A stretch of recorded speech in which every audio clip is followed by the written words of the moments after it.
So, hello everybody. Again, this is our last panel for the day.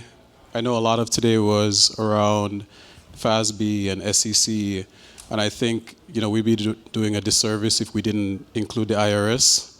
So, with me today I have Nick Fahrer, Senior Tax Manager at Forvis, and also I have Senior Partner and Digital Asset Group Lead at KPMG, Tony Tuths. And today we're going to be diving into all things IRS and Treasury. So I think one thing that's been really interesting this year is that we've gotten a lot of guidance, whether good or bad. And one thing before we get into the details, it seems like there's a push to sort of categorize crypto similar to broker-dealers, like in the traditional sense. How do you guys feel about that? Do you agree with that position? Do you think it's, going the wrong way? Nick, do you want to kick us off? Sure. Most of you are probably aware that about 3 weeks ago, the Treasury and IRS released new proposed regulations for 1099 reporting. And one thing that I want to point out as a part of those regs is that DeFi is largely wrapped into those 1099 reporting regs. And the regs were released by Treasury and the IRS, and I don't want to look past the fact that that the Treasury is involved in this. And FinCEN, Financial Crimes Enforcement Network, is underneath Treasury and is largely the regulating body for AML. And so I don't want us to look past the fact that these new 1099 reporting regs are largely an AML reporting process that's being proposed, which is why we're seeing them try to also wrap in DeFi. And I think if there's one thing that I would encourage you all to hear from Tony and I talking here this afternoon is we work in an industry that is largely seen as an industry that encourages illicit finance. Now, whether we believe that or not, that's what other people are seeing. And we have the opportunity here to submit comments to the IRS in the next 40 days or so. And as a part of those proposed regs, they ask for suggestions on how this reporting regime should work. And so I would encourage all of us to come together and instead of trying to voice our opinions as to why these regs largely stink and largely may drive innovation offshore, let's try to come up with a way that is innovative. And this is an opportunity for us now to say, okay, we may not agree with what you guys have laid out right now, but here's another way that we can comply. We can report this information, but it may not be exactly how you've laid it out right now, and show the people that are naysayers that we are willing to comply and we are willing to sort of live up to the compliance opportunity that we have here. Yeah, I would add on to that. By the way, I'm very encouraged by these regulations coming out because if you all remember, or whoever pays attention to tax anyway, back in 2014, we had our first IRS pronouncement with respect to digital assets. It wasn't for another 5 years until 2019 they said another word about it. And then in 2021, we got a little piece of guidance. Now in 2023, we've already gotten like 4 pieces of guidance. So it's accelerating, so I'm encouraged by that. I thought it was a little weird that the Infrastructure Act that was passed in 2021, which is where these regs are stemming from, the Section 6045 change, I thought it was crazy how long it was taking for these regs to come out.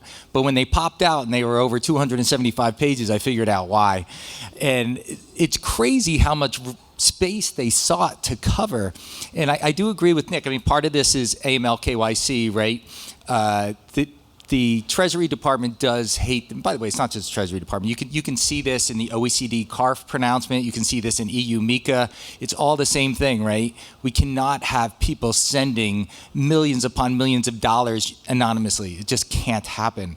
Whether there's actually money laundering, terrorism financing, and things of that nature going on or not, you can't have that window open. It's such a huge window here. You have to close it. So Treasury Department's very focused on that.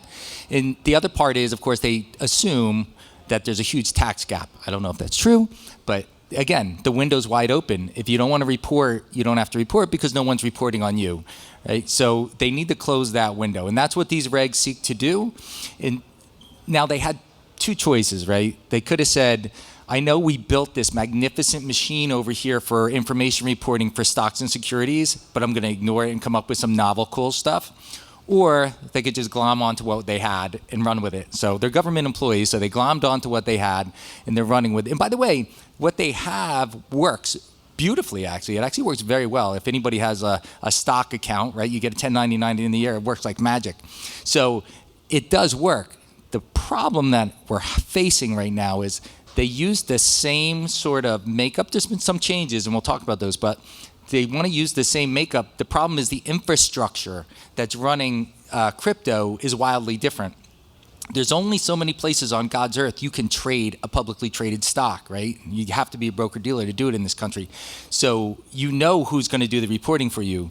There's a myriad of places I can trade crypto, and some of them don't even have people. So it's a different infrastructure, so it's horribly difficult to implement the rules that they want to implement. So when you ask the question, Tremaine, is it okay to use the same rules? It's okay, but we're going to have to make some fixes. And by the way, part of what's missing in these regs, it's really important.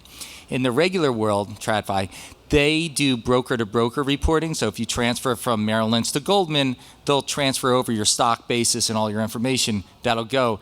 We need that here. They know they need that here, but we don't have it right now. That's to come, and they've told us that. But now the big problem is if you start making exceptions to the rule, i.e., and we'll talk about the specific ones, but let's say we did say, this is not what it says, by the way, but let's say it did say DeFi doesn't have to report. Well, then there would be huge gaps in the reporting, and we wouldn't know what the the crypto basis coming into like a CeFi wallet from a DeFi protocol. We wouldn't know what that is, and now we have useless information, right? Garbage in, garbage out. So that's a problem, and so we need to work on some of these things. But unless someone's going to come up with a really novel. And by the way, you guys are all tech people. I'm not. Come up with something really smart that we don't have to rely on these old stock rules, stock basis reporting rules. Come up with something new. I don't know, but based on what Treasury has at their disposal, we're going down this road. Now, these rates are just proposed. So as we were saying, Nick was telling you, please comment, right? Write in comments and tell them, no, this is wrong. You can't ask for this information from here or whatever. Do that. But I would be shocked. I don't know about you, Nick. I'm happy to hear your comments. I'd be shocked if they're going to reverse course, throw out the stock basis reporting framework and go with something new. So just one thing to what you said, just with the fundamental difference between the infrastructure in stock versus crypto. Thinking about a DeFi company that has these payments over 10,000 that they have to now report. If they don't have the infrastructure, that's going to be a cost to them. Do you think the benefits of having some actual guidance, even though it's not perfect, outweighs the potential cost to, let's say, a DeFi company? I'll start. Listen, like I said, if we make exceptions and we lose data, then the whole thing starts to crumble. So I do think it's okay to bring in DeFi, but let's take a look at what they did do. What they did say was, all right, if you're a broker, i.e. someone who stands ready to effectuate sales of crypto from one person to another, you have to report. No shocker there. And I think everybody who was an exchange, whether you're a CeFi exchange, you knew this was coming. You've had 2 years to start building your system, so I hope you're off and running with that already. And some of the other kind of people, like if I'm a custodial wallet that just allows you to trade from the wallet. Never thought I was going to have to report, but that's what the rules say to do. Now I don't have any infrastructure. I have to run out and build it. To your point, Tremaine, I'm a DeFi protocol. Nobody even works here. But now you tell me I have to report. So, all right, I'll run out and I'll build that. I'm a smart engineer. I can code that into my smart contract. I don't know if you can actually, but you should. You should be able to do that. But when you read the regs, though, I thought this was fascinating, by the way. And by the way, someone up here, when they had the SEC panel, they were saying, oh, there's a lot of education needed. I go in and I talk to these people. They don't even know what blockchain is. I tell you, anybody, pick up these regs. Do not read all 275 pages. It's boring. But just read the first 2 pages, and that immediately tells you how much homework these people at Treasury have done. They really do understand the space. They're not misunderstanding. They know what they're doing. So they've spent a lot of time. I don't even know how they have this much free time there. You would have thought, like, government funding, they don't have enough time. I don't know. But anyway, they did a lot of reading. And so I thought they were spot on a lot of their observations about the industry. But I thought was fascinating was when they went to talk about DeFi, they don't use that word in the actual reg, but when they're talking about DeFi, they said, well, you know what? If nobody works there and you don't have the wherewithal to know who the people are or the wherewithal to get the information from the people or what the transaction's about, then you don't have to report. And then they got very crafty and they said, by not having the, what do they say, reason to know, power to know, or whatever, with the language that they use, they say, well, we'll assume you have the power to know if you have the power to change the price. If you can change the pricing inside your protocol, you can do this. That's awesome because that's true. If you can get into the protocol, and everybody will leave a backdoor for little things like I need to tweak the protocol, I need to upgrade it, I need to change the pricing, you can get into the protocol. And if you can do that as an engineer, then you can get in there and you can change the contract and you can ask for my W-9 or my W-8. And that's what they want you to do. So it's fascinating that they did that. Now the thing is, if I build the next DeFi protocol, maybe I'll just lock myself out. And, I'll set the price, I'll walk away, and I don't have a key, I can't get back in, and I'm outside the regs. And that's great. Now we're outside the regs, and now I have actual exchanges happening. Some user comes along, Nick is trading he trades Ethereum for Bitcoin or whatever he does. There is no record of that now. That doesn't get reported. Nick then takes his Bitcoin and he goes and puts it on Coinbase. Coinbase doesn't get a report from the DeFi protocol because it was exempted. And now we don't know what the tax basis was. And I can't do any of the shit you just wanted me to do. I don't know, it's weird. So let's talk about some pros and cons of the regs, right? So I think some pros are that they specifically excluded miners and stakers, right? That was a pro. When the infrastructure bill originally came out, that was up in the air, and kind of how it was written, we thought that miners and stakers were going to be included in this definition of a broker. Another pro is that unhosted wallet providers are also excluded to the extent that you're only an unhosted wallet provider. Now let's take an example. Let's say you're an unhosted wallet provider, but you also use an aggregator in the background to allow trading within your platform. In that case, you would be considered a broker. So let's take, for example, a MetaMask wallet, and then they're offering trading right within their wallet. They use 1inch to aggregate DEX trading. You do all that within the MetaMask wallet. MetaMask now is a broker. So to be excluded from these regs as a broker, you can only be an unhosted wallet provider, and that's pretty much it. Some other cons. We're uncertain right now what it's going to look like for the DeFi world in general when it comes to reporting. Right now, all they've said is if you're a unhosted wallet provider, in the example that I just provided that uses an aggregator, all you have to report are gross proceeds. So if I'm a taxpayer and I'm using, in the same example, a MetaMask wallet with 1inch in the background, and I get a 1099 DA at the end of the year, it's just going to show me my gross proceeds. I have no idea what that cost basis is to that same crypto if I'm not also keeping accurate records, or if I'm not using an aggregator, a crypto accounting aggregator like a Cryptio. So honestly, if I'm Cryptio in this situation and they have not paid me to say this, I'm kind of celebrating, because this gives us even more incentive, or taxpayers even more incentive to use a platform like Cryptio to aggregate all of their cost basis for their transactions, because they're going to get 1099 DAs without cost basis. They're going to get 1099 DAs from centralized exchanges with cost basis, and they may be performing transactions where they don't get a 1099 DA at all. So there's 3 different scenarios really there, and it's even more cause for concern from the taxpayer reporting perspective. And another thing to note that's kind of a con, I guess it's purely a con, is that in the regular information reporting world for TradFi, there's rules in place to avoid duplicate reporting. So if we're going broker to broker or side broker, out to customer, back to broker, we just need 1 report, right? I don't need 10 of them. Turned off here on purpose. So, and they recognize that in the regs. They said, I know this is going to cause duplicate reporting, but I don't really see a way around it, so too bad. So everybody has to report, even if we're doing 5 on the same transaction. So that's tough. And the other thing that's tough, we don't have to go into all the detail now because I know some people want to go to happy hour. I don't know why. But the rule of broker, as Nick was saying, it did get narrowed, so we don't have to worry about minors and validators and things like that, but it's a lot broader than you think it'd be. So not only is it the brokers, it's anybody who facilitates transactions. I mean, you think about who that is. I mean, it's all over the place. And in fact, one of the first calls I got when these regs popped out was a very large gaming company, and they said, hey, we have play to earn and everything in our platform, and we'll actually pay people out in USDC for something. Like, sorry, man, you're reporting. Who would have thought a gaming company would have to report? Now, on the flip side, they were careful about that. They said if it's insular, if it's all in game, you don't if you can't cash out, you don't have to report. But that's not the way gaming's going, right? You want a game, you want to earn money. This is the cool new thing.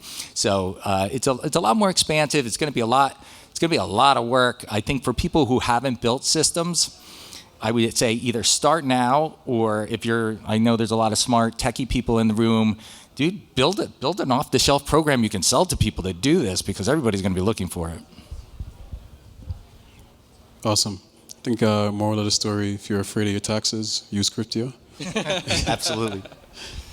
Okay, so switching gears a little bit, staking also came out this year.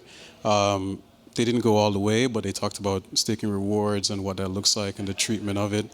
How did you feel about that? Do you think it went far enough? Nick, you wanna? Yeah, I'll take this one first. So when it comes to staking, let's take an example. Let's start with ETH, right? Let's say you're staking ETH. The notice that the IRS released essentially says that staking rewards are includable in gross income at the time that you have dominion and control over those staking rewards. What I think, as a general rule, I think they're pretty much spot on with what the industry was already doing from an overall perspective. I think that there were some arguments that they shouldn't be includable in gross income at the time that they're received, and it should instead be includable in gross income at the time that they're converted. But I think we need to break this down into 3 different buckets. So if I'm staking ETH, I'm getting staking rewards in 3 different forms. I'm getting gas fees, I'm getting MEV, and I'm getting inflationary rewards.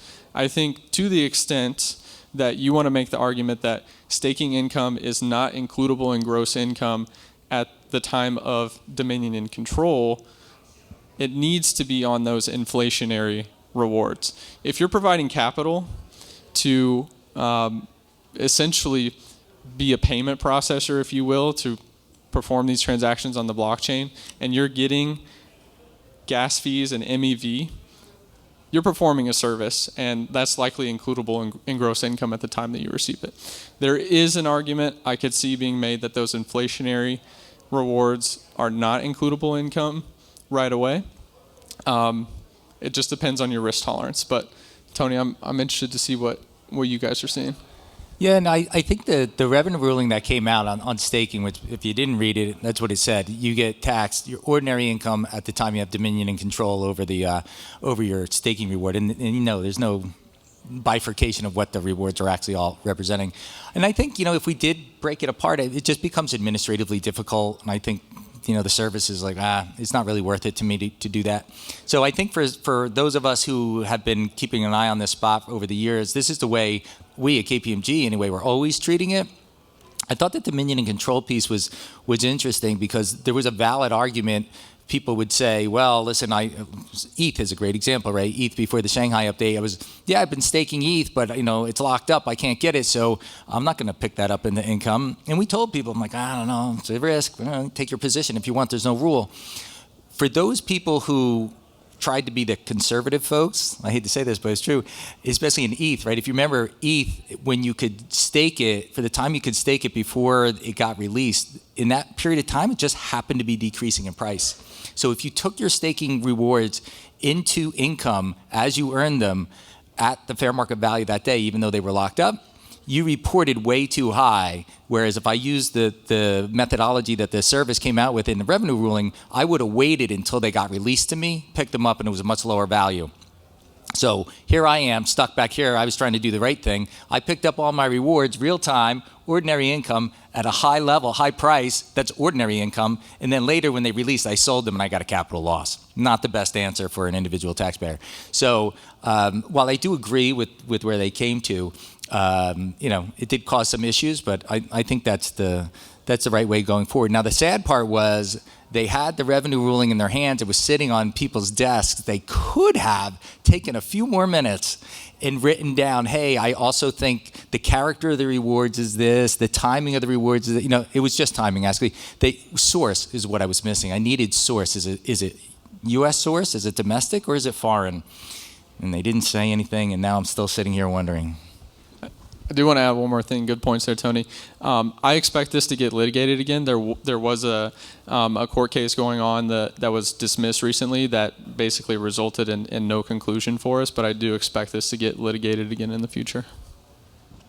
Is that the we're not bakers with the bread? Yep, the Jarrett case. The Jarrett case. And the Jarrett case is saying that, and I get it, right? With self-created property, when I grow corn or I bake a loaf of bread, I'm not taxed when I complete it. I'm taxed when I take it down the market and I sell it.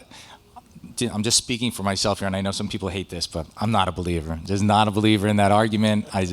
But you can litigate it. But I think what's going to happen, when you have a revenue ruling out there, most people will not take an opposing position because they know what's going to happen. So, but we'll see. We'll see. Awesome. I think time for Q&A, if anybody has anything. Yeah, thanks for the time, guys. I was kind of interested in dominion and control and how you think about that with like liquid staking tokens as far as accruing in a smart contract. If you hold the keys, do you have that dominion and control? It's a good question. Liquid staking is perplexing, right? Because especially if it's rebasing, because now you're like, well, I didn't actually get the reward. It just kind of went into the price of the token. My personal, and then by the way, this was not addressed at all in the revenue ruling, but my personal view is that, well, by them, when they said dominion and control, they were very clear. What we mean by that is you have the power to sell. And I think in my liquid staking token, I didn't get the reward, but it's inside the token I have, and I do have the power to sell it. So I would say you pick it up there. And the reason from a tax policy perspective, that's the right answer. The reason I hesitate is in the world of financial products and TradFi, we have structured products where I can go out and I can buy the S&P 500, like the individual 500 stocks. They pay dividends, right? As the dividends come in, I'll pick them up into income. Or I can buy an S&P futures, I can buy structured product on the S&P. The dividends are accruing inside the product, but I don't pick them up. And everybody thinks that's okay. So why isn't it okay with my rebasing token? I don't know. Maybe it should be. Tony, Nick, thank you so much for your time. Everybody, thank you.